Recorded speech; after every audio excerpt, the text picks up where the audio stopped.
Bandeko na pesi bino mbote. Merci mingi na temps zwaka pona kolanda ba video nanga. Merci mingi na disponibilité na bino. Merci mingi na volonté na bino ya ko pesa confiance pa nanga.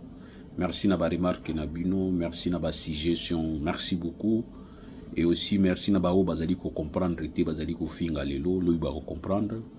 De tout ba toujours que biso dali ba enseignant, biso dali ba chercheur, c'est-à-dire to bité to so komi.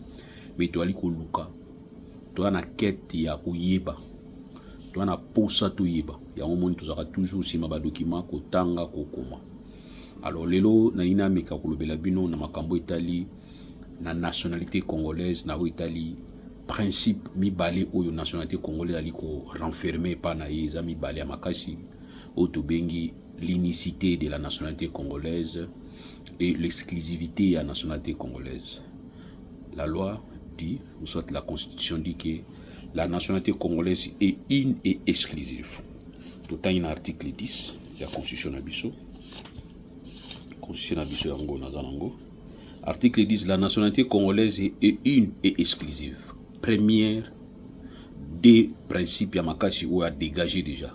Première exposé naïe, to première phrase naïe, la première phrase, elle va dire, dans l'article 10, la nationalité congolaise est une et exclusive. C'est ici qu'on tire au Bengi principe, il y a unicité à la nationalité congolaise et exclusivité à la nationalité congolaise. Elle ne peut être détenue concurremment avec aucune autre.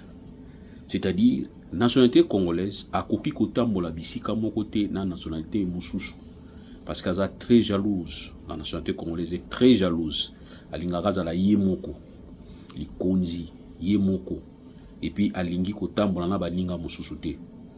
La nationalité congolaise est soit d'origine, soit d'acquisition individuelle. Ici, c'est très important et il faut répondre à souci au bande qu'on a biso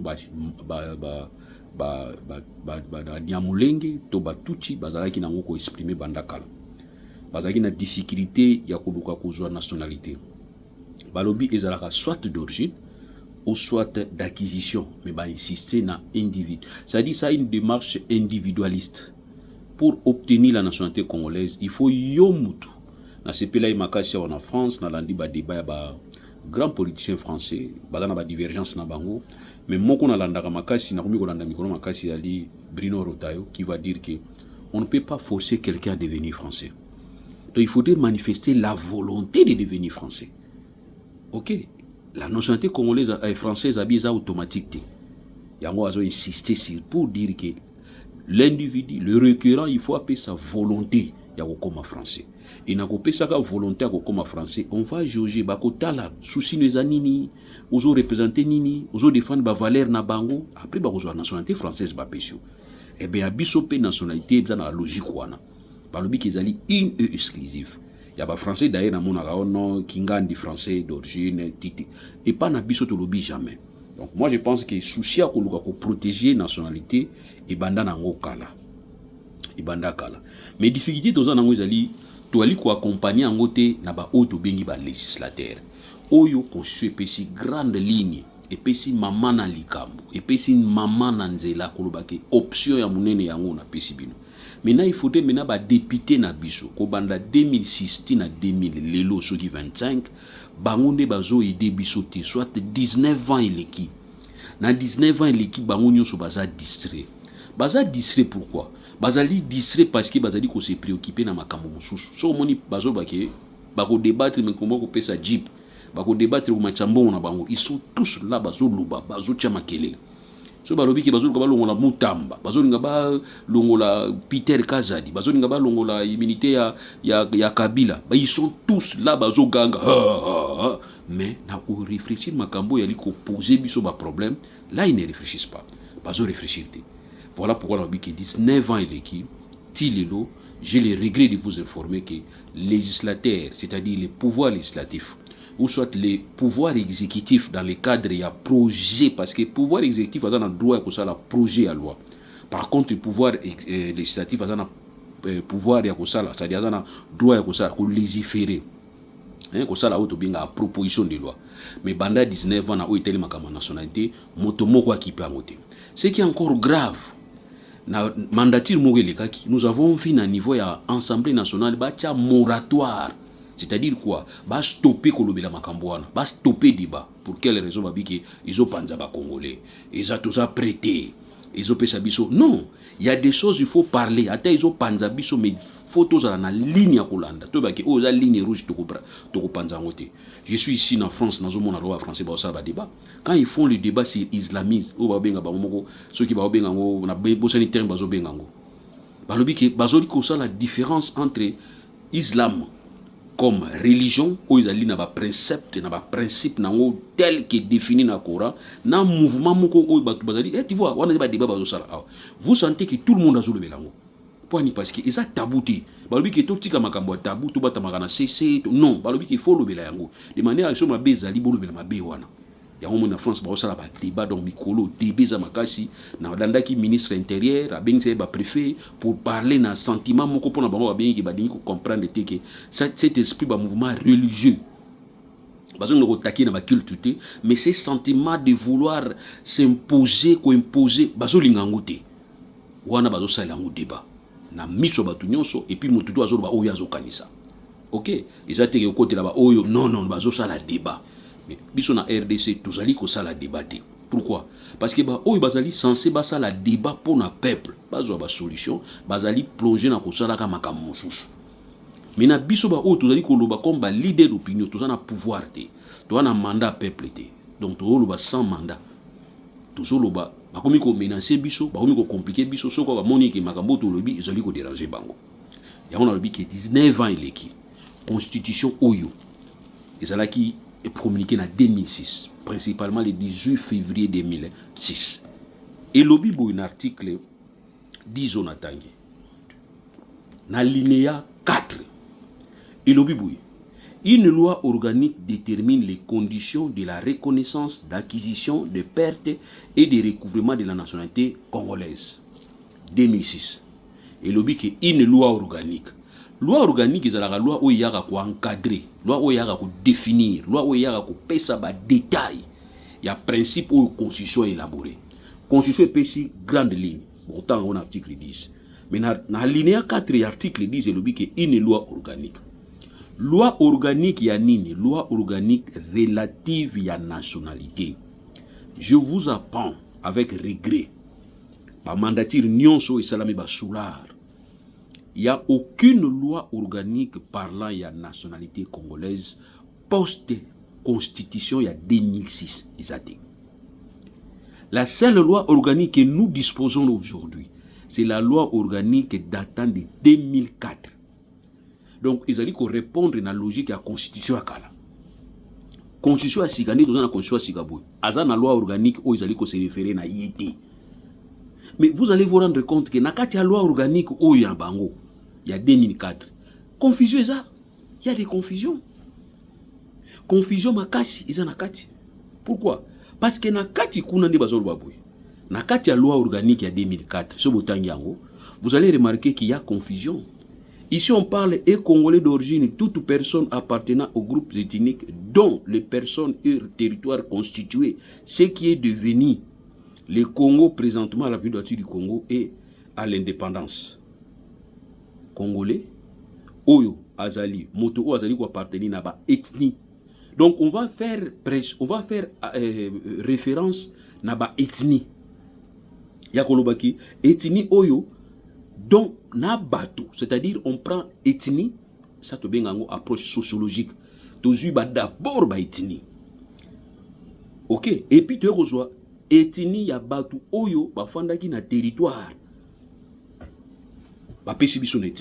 Or, toyebi ki na ba principe à nationalité et se dégage à deux principes à nationalité. Ils ont soit Yamakila, soit Yamakobotama. Ok, ya Makila, soit Yakobotama. Mais na kati ya balobi ke Congolais d'origine, yali moto nyonso, azali ko zala na groupe ethnique, ya batu oyo bazalaki na kati ya RDC, na indépendance. Donc ba ekolo nyonso oyo ezalaki na Congo na indépendance. Batu wana na ekolo na bango wana oyo ezalaki na Congo bango nde baza ba congolais d'origine. Donc ko déclencher originalité, c'est-à-dire qualité ya statut ya congolais d'origine, il faut que ethnie na bino ezala na kati ya Congo na indépendance. Toute la période wana ezalaki nini? Période wana ba ethnie ezalaki bien définie. Ba yebaki ke ethnie oyo eza ethnie ya peuple kingandi, ethnie oyo eza ethnie ya groupe social ya kingandi, ba groupe ya bantu, ba semi bantu, ezalaki bien défini. Maintenant pour na kozwa explication ya terme juridique ou ya nationalité na kati ya RDC, tokotika na kati ya droite, faut tokene pe kota sociologie, tokene kota géographie, parce que na kati ya géographie balobaka te ke o mabele balobaka pe na batu bafandaki na kati na cadre pe ya histoire. Donc ça dit ba branche belé photo lata na nzoto poto expliquer nationalité congolaise. Mais la crainte c'était quoi? La crainte c'était tant ou tozu indépendance. Balobi ke congolais d'origine ethnie tant ou tozu indépendance. Toza na moto oyo, toza na batu oyo ba déjà il y avait une administration. Cette administration, c'était l'administration belge. Cette administration belge, azalaki na Congo comme entité, comme colonie. Azalaki pe na Rwanda, Uganda, Urundi, na administration na ye. Donc Belgique a disposé na vraie histoire, géographie, sociologie. Il y a RDC na ba pays oyo azwaki comme na titel na ye. Ezali Urundi, Rwanda na Burundi. Alors, souci na bango ezalaki il faut qu'on perde Congo te, colonie belge te. Tant ba qu'on perde colonie belge, balobi non. Et on balobi que avant l'indépendance, c'est égal après l'indépendance. Parce que pour eux, laisser colonie belge ko kindizaki kumakasi. Qu'est-ce qu'il faut? Ils ont d'abord commencé par nous créer des problèmes au niveau de la sécession. Katangese, Kasai, Chilo, Moulopwe, Nani, Tukalonj, Moulopwe. Donc, Babani ko créer biso ba problème.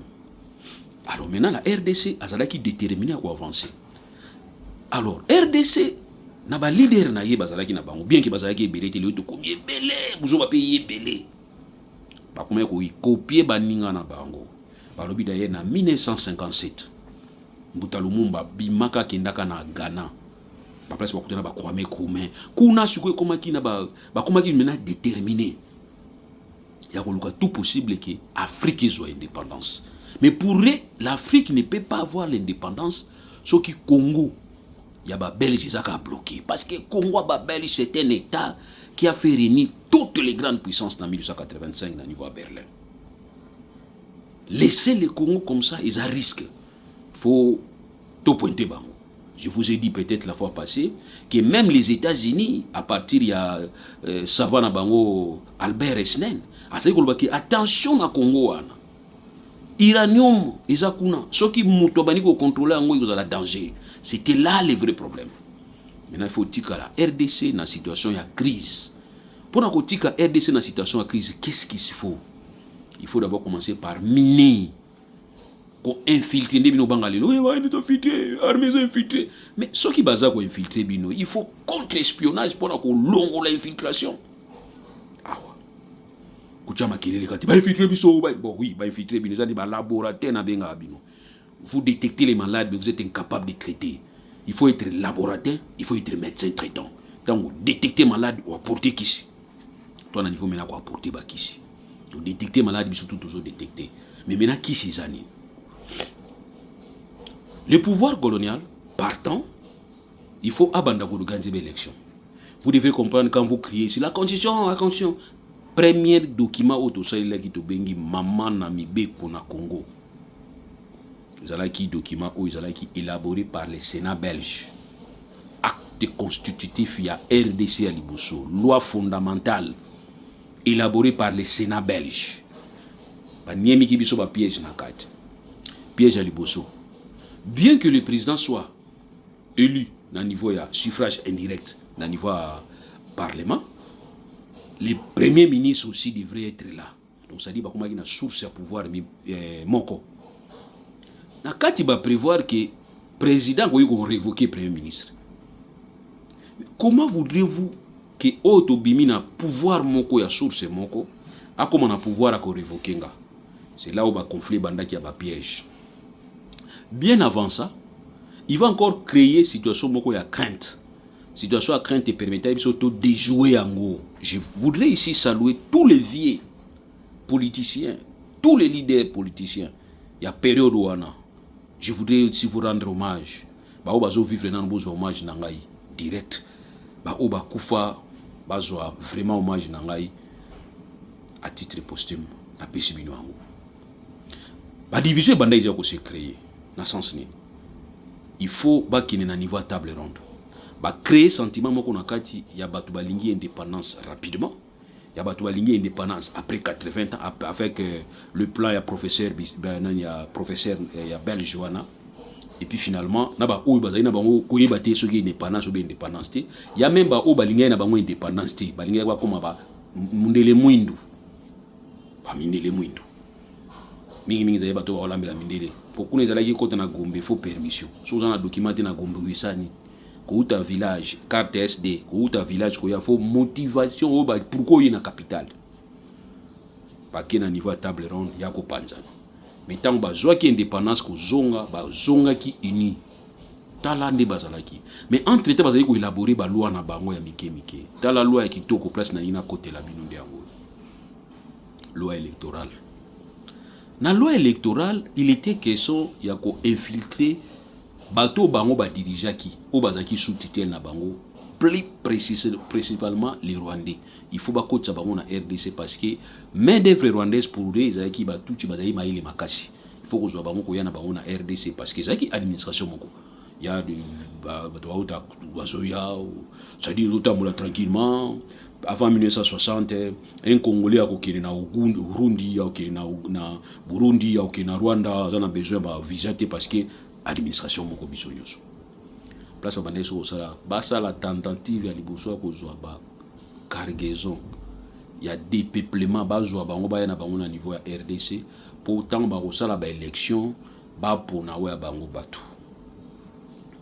ya ngoli oki lelo Congo et Eutaki d'abord pour ko répondre na problème on électoral na kati ya loi électorale ya liboso oyo ba peuple congolais ba sala ki ba ko tchaki pour na kozala candidat il faut que démontrer que au fanda ki na mabele ya Congo 5 ans mikolo na mona ngo pe Togo pa sala ki yango il y a des masala ngo pour na Eden Kodjo rappelez-vous abimaka na France tango yeko pesa candidature na ye ba koteli loko na mbanzi na benga ngo mbanzi ba koteli mbanzi wana babike il faut pesa preuve que au fanda pour na pesa candidature faut pesa preuve que au fanda ki na Togo bimaki te ya loi kalati ya ba stratégie ba perdre na biso ba koko na biso na te ba tchaki mbanzi wana babike non pour na ko empêcher.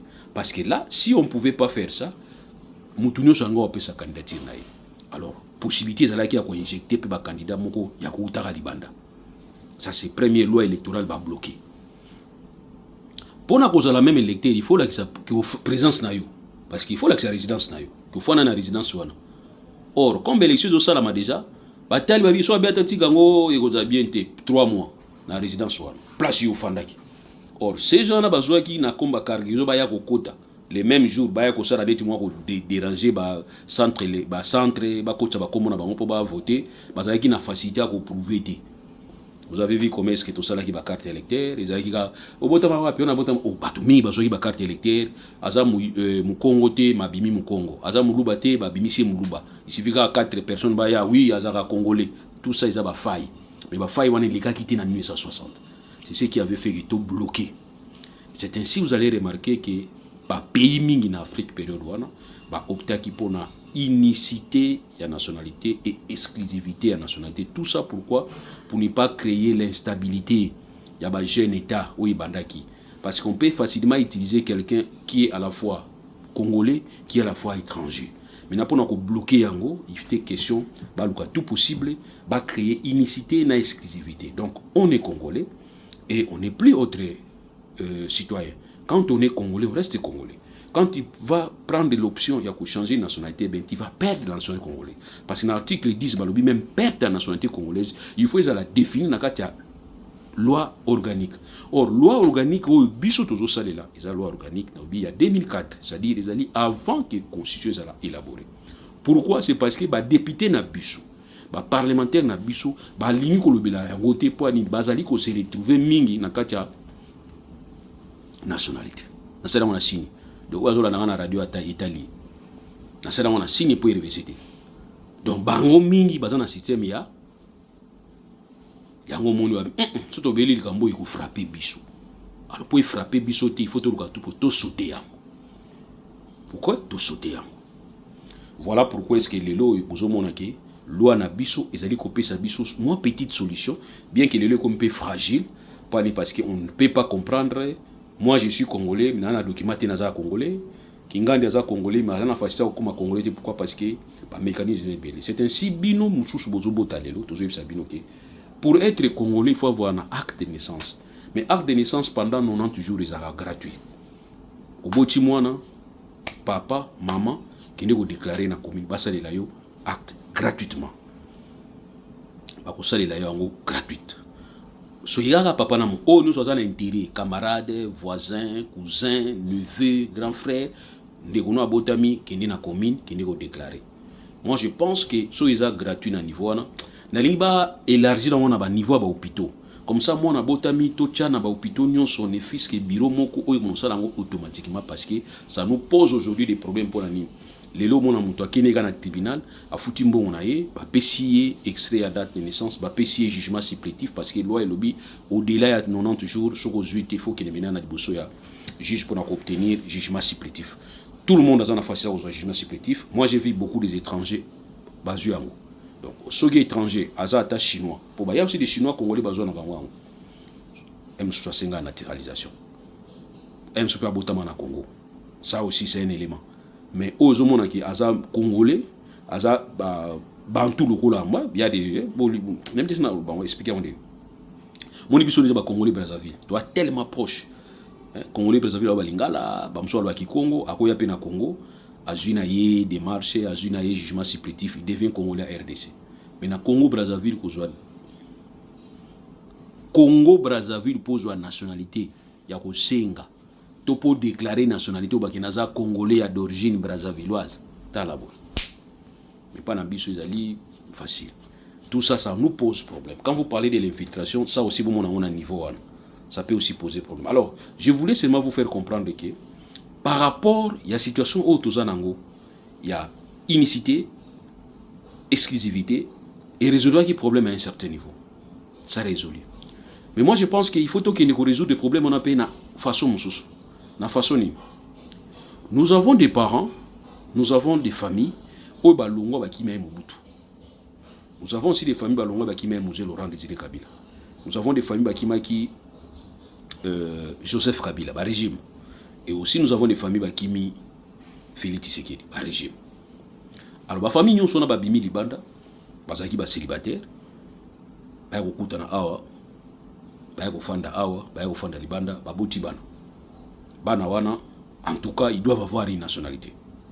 Or, la RDC, ou soit le monde, basali contre apatride. C'est-à-dire, le simple que Mouta a manqué patrie, a manqué nationalité, on est d'une manière générale, bah, télémé la yango. Donc, Mouta a une nationalité. So, il faut qu'il aille pour payer. Alors, bana wana, botami libanda, du coup, bah, une nationalité. Facilement, il y a place à botami. Parce qu'on ne peut pas demander à un papa, comme on a Nazawa, Nazawa Moutunazo qui m'a autorité congolaise, Boïb Sanga qui est à niveau ambassade à Congo, qui est aussi un document. Bon, ambassadeur peut avoir un mawa à Pessinaenga, mais ça ne va pas s'expliquer. Administrativement, ça s'explique. Donc, c'est que Bana ou Batouana Bakobota Awa, comme France et Lingaka, par Belgique et Lingaka Makambo ya patridité, ba signer un accord. Sa nationalité. Celui-là devient français, devient belge.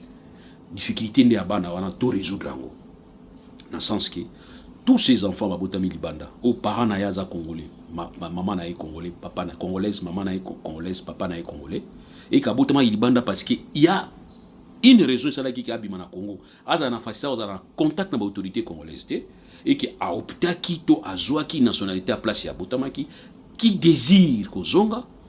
En tout cas, tout ça l'exception à Batou Ouana, tout ça la nationalité. Comme ça, tout ça exclusivité, tout ça ce qu'on est exception. Parce que loi nous avons une exception. Ici, nous sommes restés dans les principes. Maintenant, principe il faut tout le justifier par rapport au contexte que nous vivons. Nous avons créé une situation parce qu'avant 1960, il n'y avait pas de réfugiés. Il n'y avait pas de gens qui ont fui la République du Congo pour des raisons songolon pakala. Ils ont quitté. D'ailleurs, ils ont un passeport, ils ont un père. Et puis, ils ont un Belge. Avant 1960, ils étaient des Belges. Donc, la situation s'est créée juste après 1960. Il faut tout réfléchir qu'est-ce qu'il faut faire pour Nabanawana. Pour Nabatouana. C'est très important. Et en plus, j'encourage le Parlement congolais, j'encourage les autorités congolaises pour élaborer une nouvelle loi organique relative à la nationalité où ils allaient se baser sur la réalité de la Constitution de 2006. Parce que celle que nous avons, ils allaient ancienne, ils allaient avant la Constitution parce qu'ils allaient loi organique de 2004. Ils sont anachroniques. Nous aurons un problème très sérieux quand aujourd'hui la République du Congo est appelée à négocier dans Rwanda, quand nous savons que dans le conflit, il y a plusieurs facettes.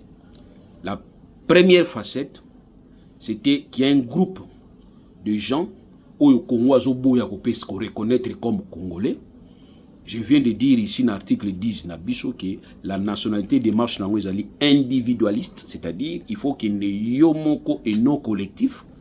Bon, il y a un système biso nyonso pesa biso, il y a un problème que c'était une raison à guerre. Il y a un tumboka qui basimba qui mindoki parce que ba pimela qui ba nationalité. Ça c'est première facette. Donc on peut résoudre ça pour nous rappeler bango qui boza la tranquille ou à lingo comme congolais, voilà des marches comme congolais ango. Et bino ba belge, bino ba pays musu boza na histoire et que boniko répondre na logique ya constitution na biso lobi que motonion soit dali ko appartenir na ba ethnie. Ce qui est ethnie wana ezalaki na kati ya RDC avant indépendance. Bo pesa biso liste nango, bo tie na mesa que ethnie wana c'est normal. Ce qui est solo bo pesa mutu wana nationalité. Soko moni que ethnie na bino ezalaki nango na kati ya Congo te, koluka mindondo te. Pourquoi? Parce que ba ko pesa nationalité te. Na niveau wana okozwa nationalité d'origine T, mais ba ko peso nationalité ya naturalisation, ça la démarche est yomoko. OK, c'est simple. Mais tant que ça la démarche yomoko pour comme congolais, tiana mutu na yo soko za na nationalité mususu nationalité ne sa nini ekokweya. Alors so nationalité no ekweyi yeba ki okomi citoyen pays oyo yo ki komi kotisa. Maintenant problème ya crainte za yini. Deuxième crainte ya li première facette yangwana, facette plutôt yangwana, deuxième facette des années. Izali ke batu oyo bazalaki na guerre, o ba dirija ki ba na Rwanda 30 minutes dans sur sananga. Ba dirija ki na Rwanda. O to bengi ba Hutu. Tangu ba potana ki na ba Tutsi. On parle toujours de l'ethnie, des ethnies. Biso ba ethnie to za soki komba ya, to bungaka te, to za kimia, muyombe abali, solongo, muluba abali mutu abandundu, muswahili abali, muteke abali, mutu akisangani, non chez nous. Mais pas na bino, vous avez un problème, vous avez ceux qui droit. Ou bazaka D, ou bazaka, puis musu bazaka mino, ba mimara na bango te, bazaka D to ba Hutu na ba Tutsi. Tango shebela yibango kuna ba kimi ba na RDC, ba na minduki. Tango ba na minduki na bango. C'est la première fois dans le monde que nous avons vu les réfugiés avec des armes. Moi, aujourd'hui, je suis exilé ici. Je suis Nakimambo Konanga. Nakima ina mindukite. D'abord, nazara soldate, nazara ina soldate. Imaginez que les soldats ne soient pas en Mboka, na kimi kuna po bazo luka bango, ba ekote na minduki na bango. Neti comment ça? Général nani comment? O ba ya asalaki monstre. John Numbi. Tango kimi ba revolver. Non. Tango kimi poser la protection dans pays mususu, faut ça désarmer. Mais ya biso ba Hutu bazalaki armé, ba ye koto, tango ba ye koto toboko libango. Tango toboko libango, deuxième facette ya Paul Kagame a raison ko ba keno, nazo luka bango. Tango mona ba kota, aina Laurent Désiré Makabila, a koti si batu na yebo na kulukilanga batu wana, basalaki ba massacre côté Équateur, Kabila le père, to no sala enquête aboyi, na lingi kuna te, bosuka ka kotoyo, ba makelele yeba makelele ti lelo yo zape permis facette oyo Kagame alba ke ba Hutu bazana RDC photo ke na bango pona kino kanga bango. Toto na question buta muntu usala kiawa. Ozina James Kabaere comme si les biso côté yo côté monsieur chef d'état-major côté monsieur conseiller militaire bon ça va azala kiawa bo si c'est na bato na tende kaka raison et ça y a une raison pour ani et permettre ayako mitia na kati ya Congo tambe ko zo solution na makambo na bango wana to ka ono bazo signer kala minute bazo kina ko signer lisusu mais il faut que RDC va signer accord économique, coopération, richesse et kabulaka. Bozola ki makambo ba utu, bozolu ka kote ba AFDLR. Et comme ça makambo la richesse na biso. To fongola miso congolais. Tozo fongola miso te. Eh oui, ouverture des yeux. Oh, pas ouverture des yeux, fanda fo biso tout ba congolais to fanda tout nambo. Parler zo zika. Biso bana na parler ce qu'il faut total la randa ko ici la zika. Après tu continuer bitumba ou bien tu stopper nano bitumba tu boma moto après tu continuer bitumba. Moi je pense que mi balende objectif à mi balé tu stopper nano ko bunda entre biso na biso tu boma moto après tu reprendre bitumba na nenga kitoko souci ngwana c'est simple pourquoi no bi c'est simple tant biso tozo yebisa bino ki attention boina boina bozo zo biso binemi na bino plus que tu barwande bozo limbisa ko tu Paul Kagame Félix Tshisekedi azo limbisa Paul Kagame azo limbisa congolais. C'est ça le problème. Parce que quand on a Kagame ko signer ba papier na sens wana, ça ko limbisa, il faut comprendre. Mais congolais azo biso likambo, wa fingi uti, wa azo biso likambo. Ozo yina ye tibo lukabo bomaye parce que alobi likambo, o bino ko sepelite, o bino niko yokate. Na memi bino pa na tambusi bino boba. Tambusi bino c'est comme ça Moutamaïli a déjà été gagné au pesa bino, na ba na chabino fufu. Na fini comme si nteba après na fond non. Na peso kwanga na peso likayabu na peso na mukuwa joa beaucoup ta yo mogolia on a pesi bino na sangisi on a pesi waza maïli ta comprendre te pona koloba tout simplement que na ba démarche o Kagame yenango ya koloba groupe abatu moko boye azo imposer biso ba komba congolais faut baza ceux qui 100 000 na ceux 400 000 bazo ngisa bango boye faut to yeba bango to répertorier bango to ba ko identifier bango azanani c'est la moindre des choses na niveau frontière on identifie tout le monde. Bah identifier azanani koko na bango etini na bango eza wapi au regard article 10 soki etini na bango eza wate to tie pembeni di demander so osengi to kopesa yo ou bien osengi asile ou bien osengi nationalité on va voir on va traiter les cas par cas. OK wana na niveau ya groupe bokoti maintenant na niveau ko luka bato bino bozo luka bobundaki kuna to bengi ba génocidaire ba kimeni na RDC to yokana. Et puis RDC, lokota batouana, zoa bango, pesa bango na disposition au conseil, y a pas réfugiés, pesa bango comme ça, on a se débarrasser na bango. Mais les regrets ici, quand vous allez, kuna na niveau États-Unis pour na là, et la Rwanda, Paul Kagame, et la RDC Tshisekedi, vous avez reconnaître culpabilité na bino. Pourquoi dans le binde wana? Parce que on va vous demander, Paul Kagame, bah you sais que kangisa batu na yuno so troupe na yo bimisa bango. Namoni bato ya IDPS bato ino soki basepeli asuki na tiba bango soki ndeni babia bimsa bato na yo ote biso yebaki ki armée rwandaise za na Congo pandakala bino yebia ondelo non pandakala banda 1997 tout mona ki présence ya ba Rwandais e bazalaki Kabila la Laura bengana ibango mukeme batikala ki ndambu après bazongi na bango susu tilelo bazalaka na bango armée rwandaise ezalaka ikotaka ibimaka ikotaka.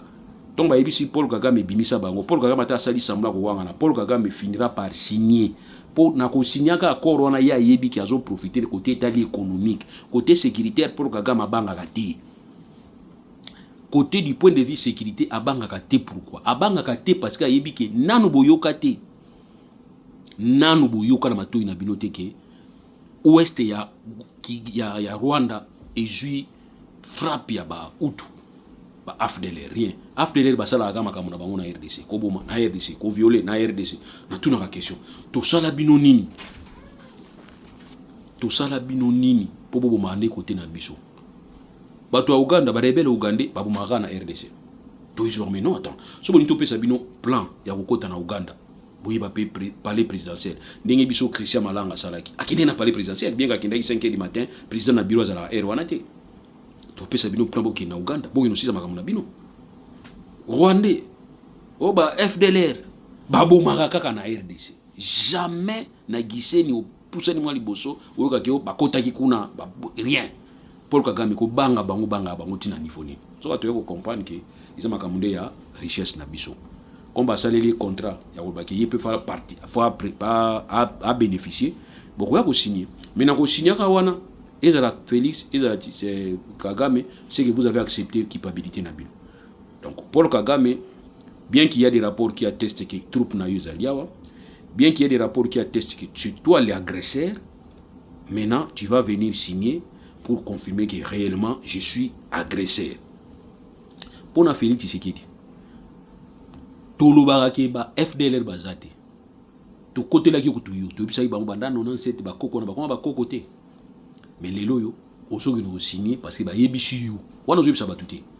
Autant ba yebisi Kagame abimisa ba troupe na, autant ba yebisi yo pe zwa ba FDLR na yo oyo bokoli, oyo pesi minduki, oyo kotisi na armée, oyo transformer musuba koma ba wazalendo mais mad FDLR balobi neutraliser ba. C'est là où le problème va se poser. Place premier où se poser en wana. Parce que ceux qui Paul Kagame a osana facilité au benda troupe na téléphone. Ko yebisa commandant za kuna bobima parce que makambo changer. Bobima parce que o ngala za oluka ko banda 1997 na juillet. Au accord de l'Émirat, biloko nyonso za na Congo za na Rwanda. Au accord win-win, bango ba ko ndambu. Au accord bien partenaire, fiable, partenaire fiable, ako exploiter kaka or ya zui par na ipso zui par na biso. Rwanda zui ngona papier liboso a témoin Trump. Asa besoin ça sur guerre. Rwanda ça besoin guerre sur ni. Ya ça zui oyo za ino besoin. Ya gagné. Ako yebisa bango na téléphone et évacuer bobima et cause la facile. Par contre la RDC okoyebisa ba wazalendo babima politique la ba Rwanda place wazalendo on dimata wazalendo alingi Congo on dimata or ba wazalendo waza deux catégories ba ba lingi Congo to benga ba kala ba mai résistant mai baza ba ba groupe na bango na ba miyibi ba voleur et ba miyibi ba voleur eza banani eza ba AFDLR ba se transformer ba wazalendo pour na survie na bango yo benga bango ba waza chou benga ba waza love ba waza chou bango wana pour na bango ba yebi que guerre faut continuer pour bango ba vivre parce que so bo fandi bisika mo bo signer ba papier sort na bango ezani Rwanda prison. Vous comprenez? Donc moi je pense que c'est à ce niveau là il faut voir des choses beaucoup qui signer culpabilité na bino peut-être aussi sa guerre. Bamso benga omonite mama Keita akei kuna kogangela bango alobi bango boye ba naïf. C'est aujourd'hui vous allez reconnaître que Monisco ya ocha kimi na RDC plus de temps où Monisco a fandi kimi ko takite na moni vous êtes très naïf hein? Vous êtes très naïf et puis vous bossez facilement démarche naïf ça bien toujours encourageant peut-être que vous son de cloche de part et d'autre. Et surtout qu'il n'y a pas intervenir dans le Conseil de sécurité dans 2 semaines, c'est normal, il faut aller sur le partenaire, il faut présenter la situation. C'est ici, nous vous avons dit, Kabila, qu'est-ce qu'il va faire? Présence à Kabila, non, c'est parce qu'il vient jouer sa partition, dans le sens ni. Il faut comprendre que guerre, comme ils ont plus vie extérieure, du point de vue extérieur, il faut maintenant intérioriser de manière à se comprendre que la guerre, elle est congolaise. C'est une affaire congolo-congolaise.